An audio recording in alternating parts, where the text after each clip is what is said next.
Et à présent, mesdames et messieurs, nous arrivons à notre débat principal d'aujourd'hui, un débat centré sur le réchauffement climatique, comment limiter l'appauvrissement collectif et en même temps l'intensification des incendies dans le monde et les effets économiques du changement climatique.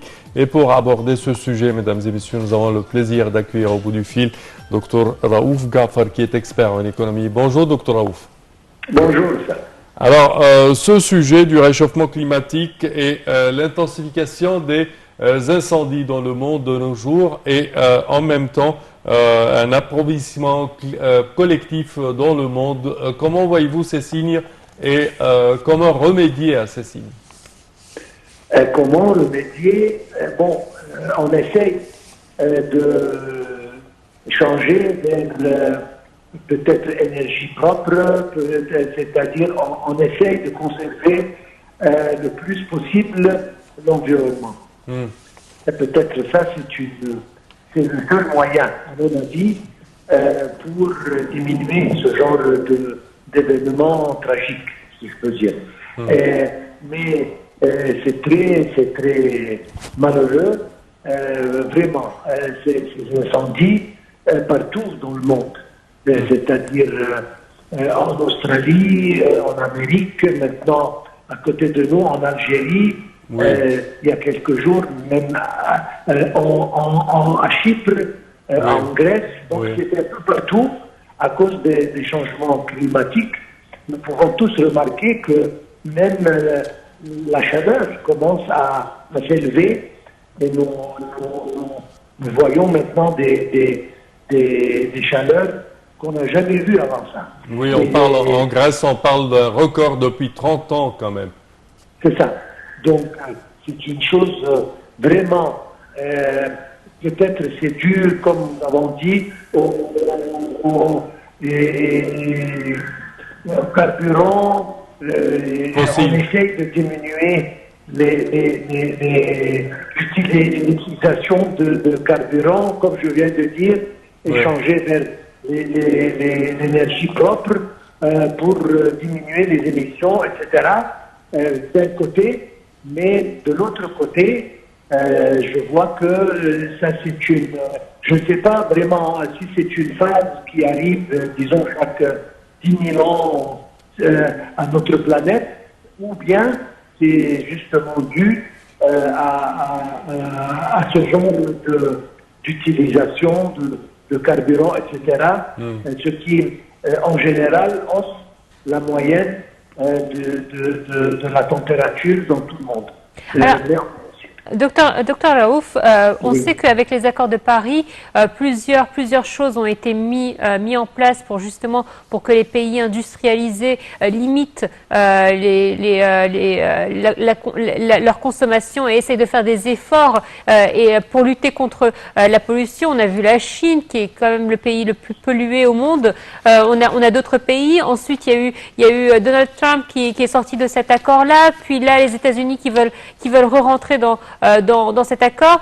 C'est vrai que nous, à petite échelle, en tant que individus normaux, on se dit que ça devrait être les pays qui prennent des initiatives réelles pour diminuer donc l'impact de ces changements climatiques. Mais nous, à petite échelle, justement, qu'est-ce qu'on pourrait faire pour aider l'environnement?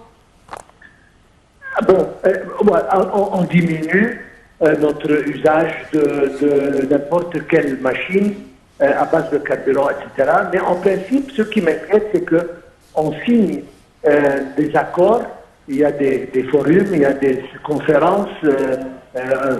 Ici et là, en France, vous avez dit, il y avait le sommet du monde à Rio avant ça, donc on a beau signer des accords, mais malheureusement, les pays les plus industrialisés ne font aucun effort à ces efforts, c'est ça. Et nous voyons les États-Unis, ils sont sortis de ces accords et puis ils veulent rentrer encore une fois, c'est-à-dire leur intérêt vient en premier lieu avant n'importe quoi. Donc ça c'est la chose malheureuse. Les pays qui souffrent de ceci, on va se mettre d'accord peut-être, oui, à disons, diminuer d'utilisation de carburant, etc. Et comme je dis, essayer de se diriger vers des énergies propres, etc. Mais il faut que les grands pays industrialisés, etc., donnent le bon exemple, ce qui n'arrive pas jusqu'à présent. Donc, on doit peut-être, voilà, on a beau faire des conférences, etc., peut-être si les Nations Unies interviennent de façon à ce qu'il y a des décisions qui obligent, je ne pense pas, mais peut-être, qui obligent tous les pays à suivre ce genre de politique, ça sera bien. Mais en principe, c'est nous qui souffrons. Okay.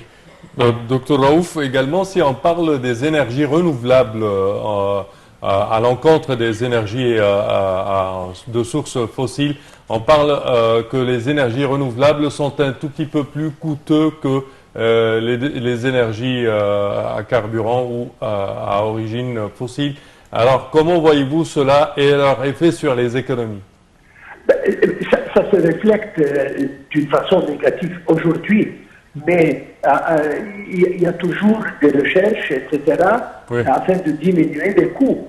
Donc, si jamais le coût est élevé aujourd'hui, mais à long terme, probablement, c'est plus économique.